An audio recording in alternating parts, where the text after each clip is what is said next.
미국의 슈잔 앤더슨이란 여인이 있습니다.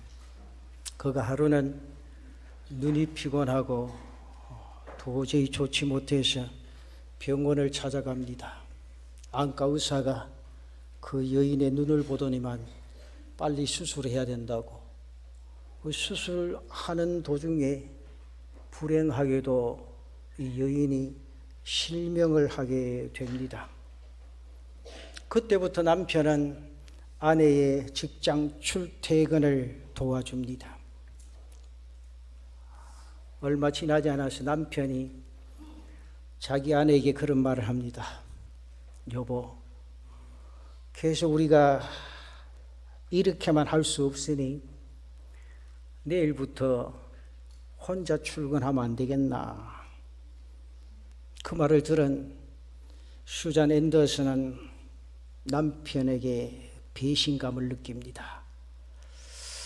그 말 딱 듣고 그 다음날부터 이를 악물고 혼자 출근하고 퇴근을 합니다. 가면서 여러 번 넘어지기도 하고 쓰러지기도 하고 그래서 서럽기도 하고 눈물을 줄줄 흘립니다. 그 며칠 지나니까 그때 적응이 됩니다. 익숙해집니다. 그렇게 한 2주간쯤 지나고 난 뒤에 출근하러 버스를 딱 올라가는데 버스 기사가 무심코 슈잔 앤더슨에게 그런 말을 합니다. 부인은 참 좋겠습니다. 참 자상스럽고 좋은 남편을 두셨네요. 매일같이 부인을 저렇게 정성스럽게 살펴주시네요. 그러죠. 알고 보니 자기 아내를 출근시켜 놓고 남편은 매일같이 아내의 뒤를 따르면서 말없이 아내의 출퇴근을 지켜보고 있었습니다. 우리가 이 세상을 살면서 때로는 넘어지기도 하고 나도 모르게 두 손을 얼굴에 대고 서러운 눈물도 흐르고 상처와 외로움이 있습니다. 하지만 그때마다 우리의 등 뒤에서 시극한 마음으로 지켜보고 있는 누군가가 있습니다. 바로 우리 주님이십니다. 나의 등 뒤에서 나를 지키시고 돌보시는 하나님, 우리 한번 불러볼까요?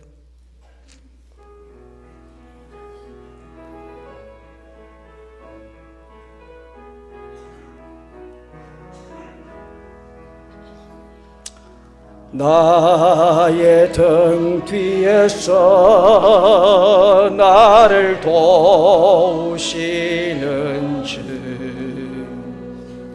나의 인생 길에서 지치고 고나야 매일처럼 주저앉고 싶을 때 나를 밀어주시네. 일어나 걸어라, 일어나 걸어라, 내가 새 힘을 주리니. 일어나 걸어라, 일어나 너 걸으라, 내 너를 도우리. 나의 등 뒤에서 나를 도우시는 주, 평안히 길을 갈 때 보이지 않아도 지치고 고나야 넘어질 때 다가와 손 내미시네. 일어나 걸어라, 일어나 걸어라, 내가 새 힘을 주리니 일어나 너 걸어라 내 너를 도우리 나의 등 뒤에서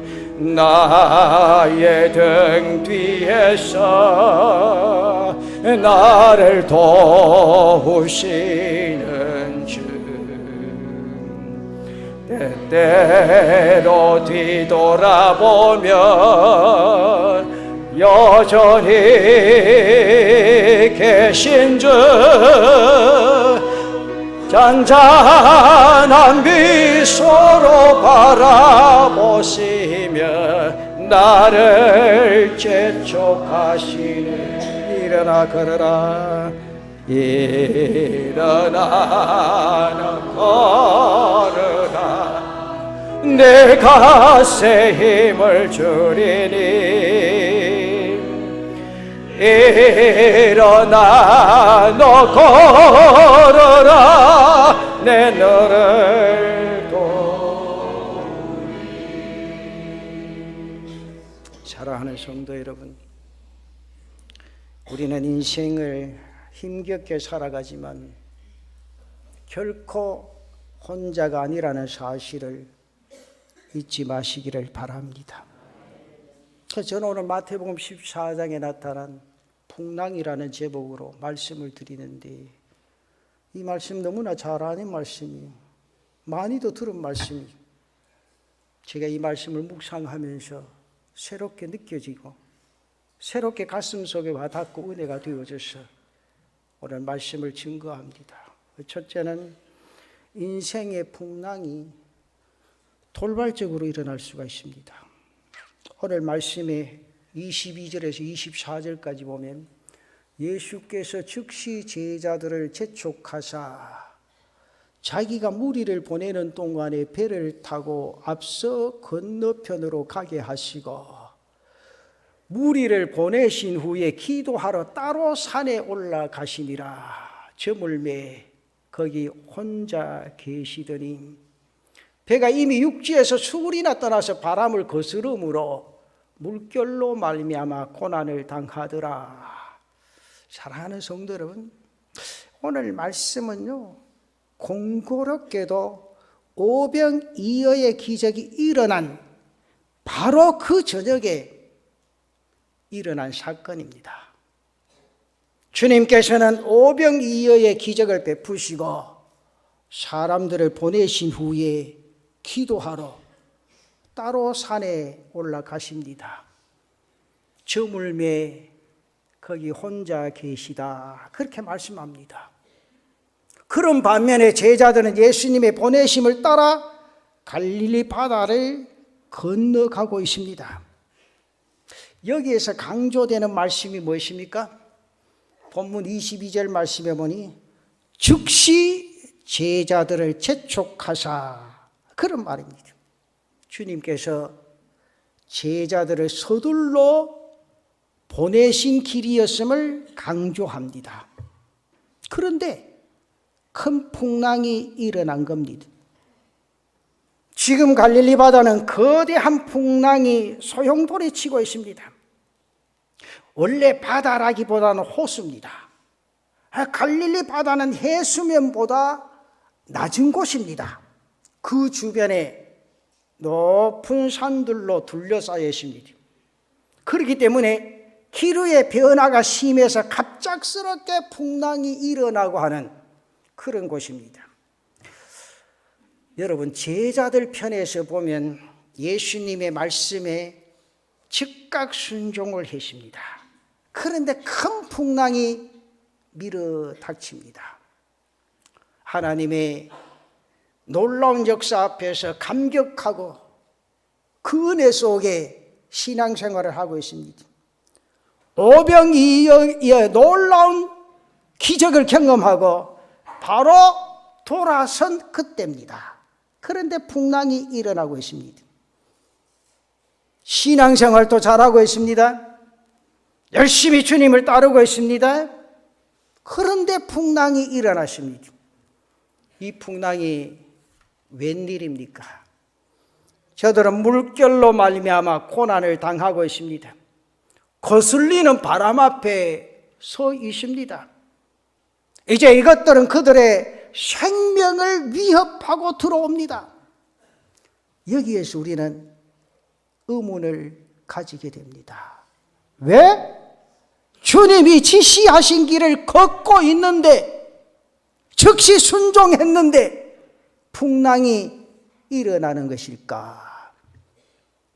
왜 예수님은 제자들을 편안한 길로 인도하지 아니하시고 풍랑이는 바다 위로 모시고 계시는가? 구약으로 돌아가 보면 하나님께서 이스라엘 백성들을 애굽의 노예 생활에서 해방해서 약속의 땅으로 가게 하실 때 곧바로 가나안 땅으로 들어가게 하시지 않으십니다. 3일이면 도달할 수 있는, 3일만 걸으면 갈 수 있는 그곳이 가나안입니다. 그런데 그 약속의 땅으로 들어가는데 40년이 걸렸습니다. 이스라엘 백성들을 구원하신 후에 곧바로 가나안 복지로 들이시지 아니하시고 광야로 내보냅니다. 왜 그렇습니까? 하나님의 자녀다워지도록 준비시키시고 훈련시키시기 위함이라. 사랑하는 성도 여러분, 잠잠하던 바다에 갑자기 풍랑이 일어납니다. 갑자기 풍랑이 일어나듯이 우리의 삶에도 거센 풍랑이 일어날 때가 있습니다. 우리의 삶 속에 끊임없이 크고 작은 문제들이 일어납니다. 풍랑이 일어나는 이유에 대해서 다 설명할 수가 없습니다. 그러나 분명한 것은 주님은 이 풍랑을 이미 다 아시고 계시다. 풍랑이 일어날 것을 주님은 다 아시고 계신다. 그런데 두 번째로 주님은 풍랑을 만난 그 인생을 찾아오십니다. 오늘 말씀 25절에서 27절까지 보면 밤사경에 예수께서 바다 위로 걸어서 제자들에게 오시니 제자들이 그가 바다 위로 걸어오심을 보고 놀라 유령이라 하며 무서워하여 소리 지르거늘 예수께서 즉시 이르시되 안심하라 나니 두려워하지 말라 그렇게 말씀합니다. 사실 제자들 사이에는 노련한 어부 출신들이 많습니다. 바다에 처음 나간 사람은 작은 파도에도 멀미가 나고 당황할 수밖에 없습니다. 그러나 바다에서 배와 그물과 함께 잔뼈가 굵어진 사람은 웬만한 풍랑에 눈 하나 깜짝하지 아니하고 고기를 잡고 있습니다. 그런데 지금 불어오는 풍랑은 보통이 아닙니다. 제자들이 쩔쩔매고 사투를 벌이고 있는 그런 모습입니다. 풍랑과 싸우는 제자들의 모습을 여러분 한번 상상해 보십시오. 오늘 어지러운 우리나라 시국과 비슷하다. 저는 이 말씀을 생각하면서 그렇게 생각해 봤습니다. 내 인생의 삶의 모습과도 비슷하다. 그렇게 느껴봤습니다. 사랑하는 성도 여러분, 우리 인생의 파도 참 만만치 않습니다. 교회도 풍랑에 휩쓸 때가 있습니다. 우리 가정도 풍랑이 불어올 때가 있습니다. 건강에 풍랑이 오고 자녀의 문제로 풍랑이 일어나기도 합니다. 물질의 문제가 순식간에 덮쳐오기도 합니다. 인간관계가 틀어져서 순식간에 고통을 당하기도 하고 괴로움을 겪기도 합니다. 여러분, 이럴 때 어찌하면 좋겠습니까? 죽음의 위협을 느끼면서 제자들은 키를 잡고 너를 쳐보지만은 도무지 역부족입니다. 우리 힘으로 해결할 수 있는 일도 많지만 우리 인생길에는 우리 힘으로 해결할 수 없는 일들이 너무너무 많습니다. 그런데요, 이 사실을 절대 잊지 마셔야 할 것이 있습니다. 풍랑 속에서 사투를 벌이고 고난을 겪고 있는 제자들을 향해서 주님께서 걸어오십니다.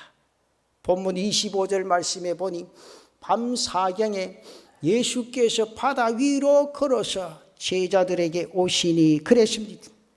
제자들은 지금 다 죽음의 공포에 쌓여 있습니다. 바다에서는 노련한 사람들입니다. 그런데 힘으로도 안 됩니다. 기술로도 할 수가 없습니다. 경험으로도 이 문제를 해결할 수가 없습니다. 사랑하는 성도 여러분, 바로 이 절망의 순간에, 어찌할 바 모르는 이 답답한 순간에 주님께서 물리를 유유히 걸어서 제자들에게 다가오신 겁니다. 사랑하는 성도 여러분, 여러분의 인생 절망의 순간에, 답답하고 괴롭고 고난의 순간에 우리 주님께서 여러분을 향해서 유유히 걸어오심을, 찾아오심을 믿으시기를 바랍니다. 주님께서는 갈릴리 바다 한가운데서 풍랑 가운데 있는 제자들, 죽음의 위협 앞에 놓인 제자들을 향해서 유유히 걸어오고 계십니다. 제자들을 내버려 두지 아니하시고 고난의 현장에 주님이 다가오십니다. 그러나 제자들은 주님을 알아보지 못하고 유령이다 소리집니다. 더 공포 속에 떨고 있습니다. 폭풍치게 몰아치는 바다 위를 걷는다는 것은 사람으로서 도저히 생각할 수 없고 이해가 되지 아니하는 불가능한 일입니다. 그래서 그들은 그 사실을 도무지 믿을 수가 없었습니다. 아마도 자기를 잡으러 오는 저승사자가 아닌가 그렇게 생각을 했을 겁니다. 풍랑 위를 걸어오는 유령을 보았다고 생각하십시오. 얼마나 무섭고 공포스러운 일입니까? 주님께서 공포에 쌓여있는 제자들에게 말씀하십니다. 안심하라. 나니 두려워하지 말라. 내다. 걱정하지 말아라. 안심해라. 나다. 라는 이 말은 히브리 문화에서는 하나님의 자기선언 표현이라 그렇게 말합니다.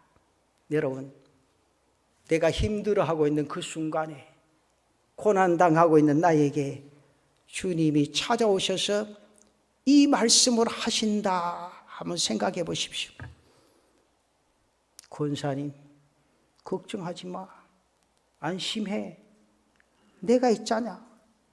전능하신 하나님의 임재에서는 이 말씀이 여러분의 심정에 임하는 놀라운 축복이 있으시기를 축원합니다. 주님은 높고 높은 하늘의 영광의 보좌를 버리시고 낮고 천한 이 세상에 오셔서 이 땅에 오셔서 죄인들을 찾아오셨습니다. 사랑하는 성도 여러분, 오늘 또 삶의 여정에서 지치고 힘들어하는 사람들에게 찾아와 만나주시는 주님이신 것을 믿으시기를 바랍니다. 그리고 세 번째는 나의 시선이, 우리의 시선이 풍랑을 향하게 되면 순간적으로 빠집니다. 이 말씀 잘 들으세요. 세상을 향하면 순식간에 시험 듭니다. 안 들 사람 아무도 없어요. 사람 바라보지 마세요. 하나님 바라보고 자신의 믿음을 지키세요. 하나님이 붙잡아 주실 줄로 믿습니다.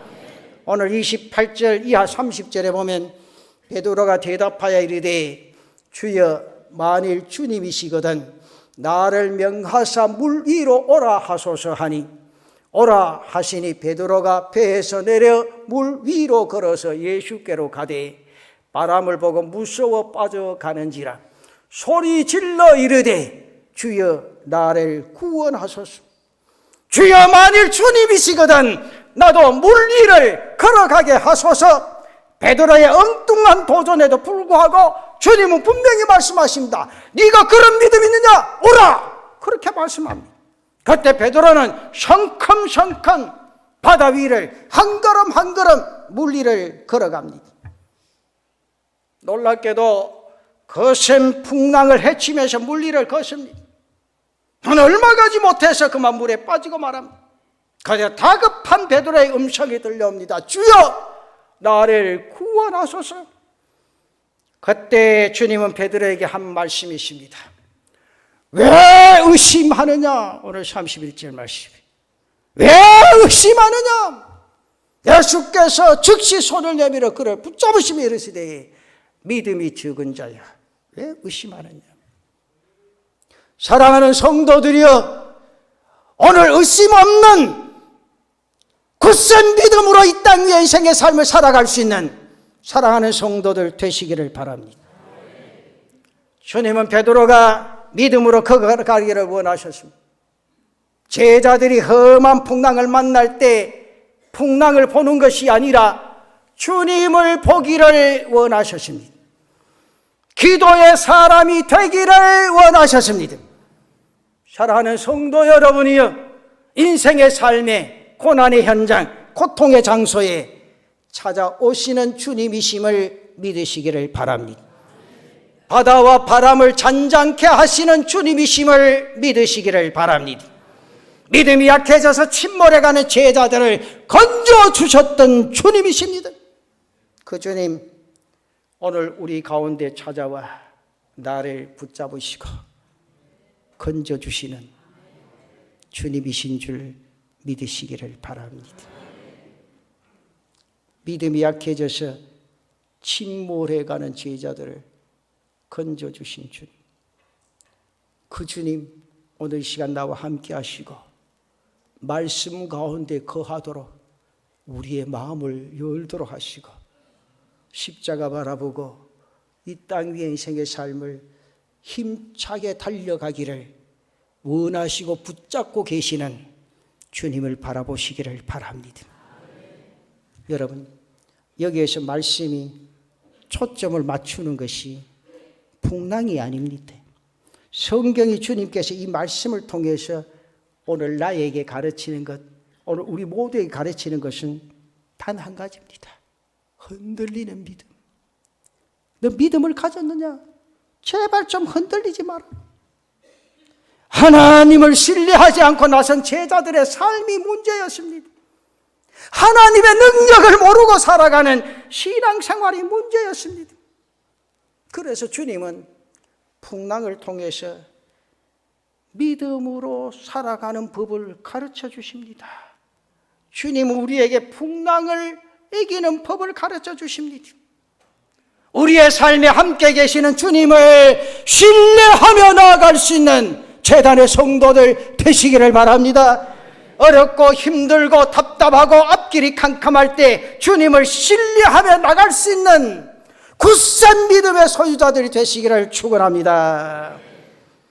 그 풍랑으로 인하여 주님께 더 가까이 나아간 그런 삶의 모습. 여러분, 바다에서 잔배가 굵었다고 교만하지 말아야 합니다. 내가 주님의 수제자라고 자랑하지 말아야 합니다. 오직 믿음으로만 나아갈 수 있어야 된다, 그 말이죠. 우리 성도들 신앙생활할 때 시험 들지 마세요. 제발 사람 좀 보지 말고, 이 세상에 흔들리는 모습 바라보지 말고 오늘까지 나를 붙드시고 이 땅 위의 인생의 삶을 살아갈 수 있도록 역사하신 그 주님 바라보고 하나님과 동행하는 제단의 성도들 되시기를 바랍니다. 왜 그렇습니까? 마지막 결론적으로 주님은 바람과 바다를 다스리시는 하나님의 아들이십니다. 오늘 31절에서 33절까지 보면 예수께서 즉시 손을 내밀어 그를 붙잡으시며 이르시되 믿음이 작은 자여 왜 의심하였느냐 하시고 배에 함께 오름에 바람이 그치는지라. 배에 있는 사람들이 예수께 절하며 이르되 진실로 하나님의 아들이로소이다 하더라. 여러분, 제가 책을 보면서 참 깨닫고 터득한 게 많아요. 생물학자들에 의하면 금붕어가 자연 상태에서 알을 낳는 게 몇 개쯤 낳게요?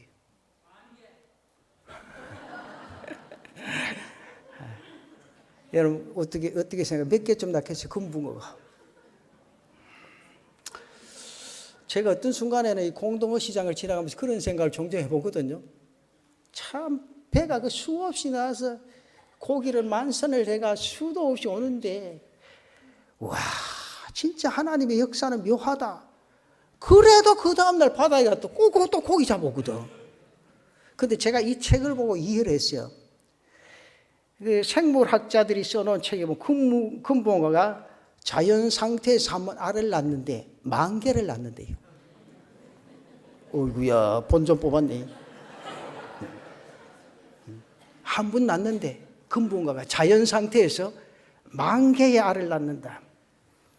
그러면 위험도 없고 적당한 데서 충분한 먹이를 공급받는, 여러분들 가정에 있는 어항 속의 금붕어는 알을 몇 개나 놓겠노?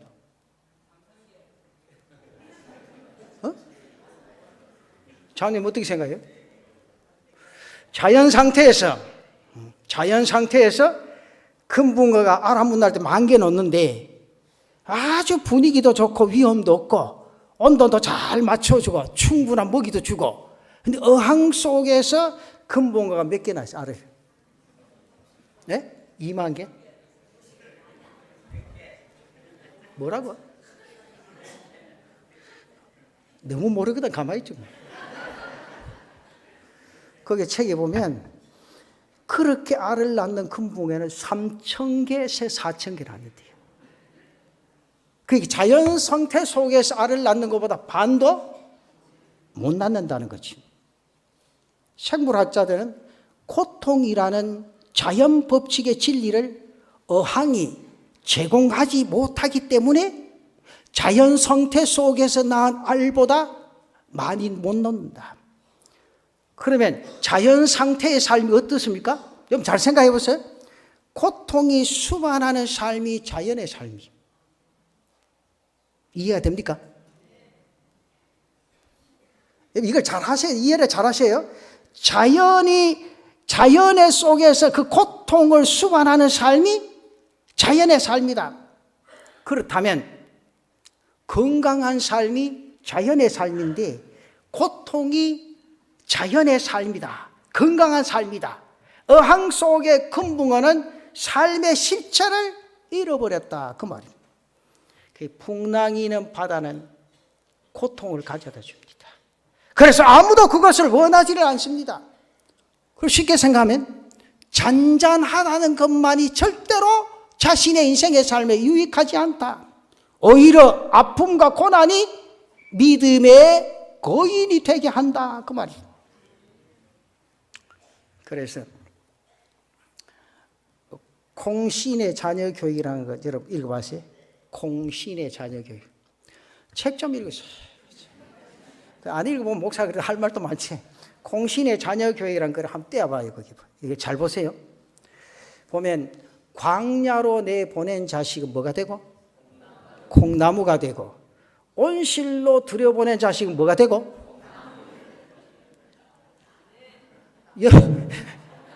여러분 우리가 이 말은 웃지만은 의미를 잘 보세요. 야, 광야로 내보낸 자식 콩나무가 됐다. 콩나무는 어떻다는 거예요? 거기에 주렁주렁 30배, 60배, 100배의 결실을 얻는다는 거예요. 그 온실로 들여보낸 자식 콩나무는 뭐예요? 한 끼에 콩나물 국밖에 안 된다 그 말이에요. 그 지금 우리나라 교육 문제가 바로 여기 있어요. 전부 다 어디에서 키우려고 합니까? 내가요 목사가 별의별 전화를 다 받는데요. 유치원에서 지나가다가 우리 교인들이 아이고 예쁘다 하고 모래 서는지 마. 그 다음날 내한테 전화 옵니다. 목사님이시죠? 예. 목사님 교인들 교육 똑바로 시키죠. 왜요? 우리 애한테 왜 머리에 손을 냐고. 그건 내가 아이고 왜 그러십니까? 우리 손녀한테는 많이 얹으면 좋겠던데. 그때 말에 목사님 농담할 때가 아니고 요즘 그런 시대가 아니라고 그러더라고요. 알겠습니다. 죄송합니다. 저 유치원 애들한테 절대 머리에 손 얹지 마시오. 그런 시대예요. 무슨 알을 그리 키우노? 옛날에는 우리 학교 가서 몽디가 두드러 맞고 다리가 쭈룩쭈룩거려도 왜 그랬노? 선생님 때려서 잘 맞았다니까. 왜 맞았다고? 말 안 되게 맞았지. 선생님 그랬다가 쫓기나는 게 아니고 간파 들어갑니다. 광야에서 콩나무가 된 콩은 30배, 60배, 100배 열매를 주렁주렁 했습니다. 반면에 콩나물이 된 콩은 한 끼에 콩나물 국만으로 끝나고 만다 말이에요. 자식을 품에 안는 것만이 절대로 능사가 아니라 때로는 광야에 보내며 찬이슬 또 맡겨야 됩니다. 광야의 찬이슬을 경험한 지식은 더 강한 지식이 되어질 수가 있습니다. 그 자식이 더 강하게 성장할 수가 있습니다. 때로는 힘들고 울어도 훗날에는 웃게 되어집니다. 이런 의미에서 주님은 제자들을 온실로 들여보내지 아니하시고 풍랑이는 바다 위로 내보내셨다. 바다 위를 걸으신 주님에게 가던 베드로가 발밑에 물결을 바라볼 때 순간 풍랑 빠집니다. 왜 풍랑을 만나고 왜 바다에 빠지게 됩니까? 주님께서 베드로의 손을 잡으시면서 믿음이 적은 자야 왜 의심하느냐? 믿음이 적은 자야 왜 의심하느냐? 의심 없는 성도들 되시기를 바랍니다. 왜 부부가 파탄됩니까? 의심하면 그 순간부터 금가요. 좀 믿어보소. 신랑이 밖에 나가 설친다고 내가 잡는다고 잡히지는 것도 아니요. 주님이 잡아줘야지. 엎드려 기도하면 하나님이 바로 세워주실 줄로 믿습니다. 아내가 밖에 나가서 온통 돌아다녀도 남편 걱정할 거 없어요. 엎드려 기도해요. 하나님이 지를 드릴 수 있지. 내가 뭐 지를 못 들어요. 의심하지 맙시다. 우리 성도들끼도 의심 없이 말씀 위에 든든히 서서 믿음으로 달려가는 성도들 되시기를 축원합니다. 예수님께서 베드로의 손을 잡고 배에 오르시니 바람이 그치게 되었습니다. 거친 바다가 잠잠해지고 모든 문제가 순식간에 해결이 되어집니다. 그 결과 제자들은 예수님을 하나님의 아들이시다 그렇게 고백을 합니다. 여러분 오늘 이 말씀을 듣고 가슴속에 분명히 기억하시기를 바랍니다. 인생에 있어서 삶의 위기는 여러분 분명히 기회가 되어집니다. 오늘 주님께서 우리에게 주신 말씀의 교훈 4가지를 한번 생각해 봅시다. 그 첫째는 인생의 삶의 풍랑은 돌발적으로 일어날 수. 두 번째는 주님은 풍랑을 만난 인생을 분명히 찾아오십니다. 세 번째는 우리의 시선이 주님에게서 풍랑을 향할 때 순식간에 빠져버립니다. 네 번째는 주님은 바람과 바다를 다스리시는 하나님의 아들이시다. 사랑하는 성도들이여, 주님께서는 삶의 고난의 문제, 고통과 어려운 현실을 찾아와서 만나주시고 해결해 주십니다. 주님께서 여러분 모두가 더 건강한 믿음, 강한 믿음으로 거듭나서 강한 믿음의 용사가 되기를 원하십니다. 오늘 이 말씀 부여잡고 이 땅 위에 인생의 삶을 살아갈 때 세상 바라보지 말고 주님 바라보시고 강한 믿음의 용사들이 되시기를 축원합니다. 그 믿음으로 살아갑시다. 걱정할 거 없습니다. 오늘까지 하나님 붙잡아 주셨어요. 바람이 불 때 기회입니다. 풍랑이 일어날 때 기회입니다. 그 기회를 믿음으로 잡고 땅 위에 인생의 삶을 힘차게 달려가는 우리 모두가 되시기를 바랍니다. 이제 걱정 없겠어요? 그래도 걱정 있습니까? 걱정하지 마시죠, 좀 제발. 그래서 성경은 뭐라 그럽니까? 항상 기뻐하라. 쉬지 말고 기도하라. 범사에 감사하라. 그래 사이소. 그게 하나님의 뜻입니다. 그게 하나님의 뜻이요. 우리 다 같이 합니다. 항상 기뻐하라. 쉬지 말고 기도하라. 범사에 감사하라. 그렇게도 양심이 가치가 안 됩니까? 항상 기뻐합니까? 쉬지 않고 기도합니까? 주여. 범사에 감사합니까? 그래 살면 그 인생의 삶이 얼마나 행복해요. 그게 하나님의 뜻이요. 그래 살아갈 수 있는 우리 성도들 되시기를 바랍니다.